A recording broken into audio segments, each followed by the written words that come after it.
Barkanmu da wannan lokaci, barkanmu da sake saduwa a cikin wannan darasi namu na tsarin zaman jama'a a jiya, ko kuma ce tsarin zaman jama'a.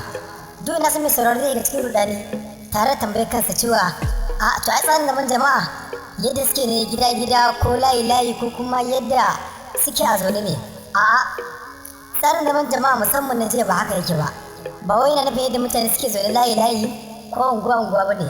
Tsarin zaman jama'a yana nufin mukamin da kowanne yake da shi na asalinsa ko kuma na aikinsa. Idan na ce na asali ina nufin idan misali mu kalli munan mu kanmu Hausawa misali ko kuma ce mu kalli Hausawa yadda kowa ke da asalinsa. Wani asalinsa za ga me ma'aski ne, wani asalinsa menene tele ne, wani asalinsa menene makeri ne, wani kuma me marini ne, ko wani kuma asalinsa ai menene mafarauci ne, wani kuma me mahauci ne.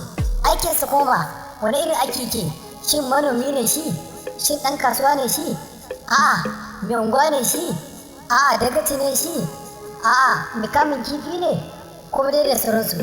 To wannan tsarin zaman jama'a ta nan ya dangana aikinsa da kuma matsayinsa. Saɓanin yadda wani suke kallon cewa tsarin zaman jama'a kawai ya dangane ne da yadda suke zaune layi-layi ko unguwa-unguwa ko kuma wani rukuni-rukuni. Tabbas tsarin zaman jama'a musamman na cewa haka yake ba.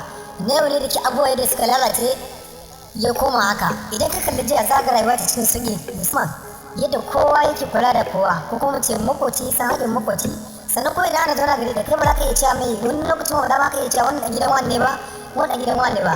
Idan ka kalli mutane ka iya ganin cewa wannan yaran duka 'yan gida ne. Saɓanin mai yau kuma sannan da za ga cikin unguwa mutum ɗaya shi ke yara hukunci gaba ɗaya. Sannan kuma za ga ta yawanci da a gida ɗaya ko kuma unguwa ɗaya layi ɗaya za ga mutum da shi ne ke ɗin idan sallah ta zo shi ne ke ɗin yaran nan gaba ɗaya. Kai a cikin haka ce ka nuna yayansa ba za ka iya nuna ba. Sannan kuma kai sai da yanke hukunci akan yaro ko uban yaro ba zai magana kansa ba sai dai ma in murna ma. Sabanin yau da ta zama abin da ta zama yadda idan ka taɓa ɗan mutum ko da ba daidai ba ka taɓa shi kai masa gargaɗi ko kuma ka da ke ko ka masa hukunci sai abin ka ga ku ga hukuma ko wani abu ko masa mai zubutun ku lalace har abada. Al'umma wasu tana da wani tsari na hawa-hawa. Karamin takaddari shine mutum ya duba ko a gidansu akwai wani tsari wanda ya sa wasu ana dubansu a matsayin magabata wasu kuma a matsayin mai mabiya.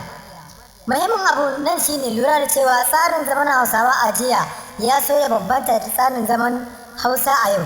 Tabbas ya bambanta.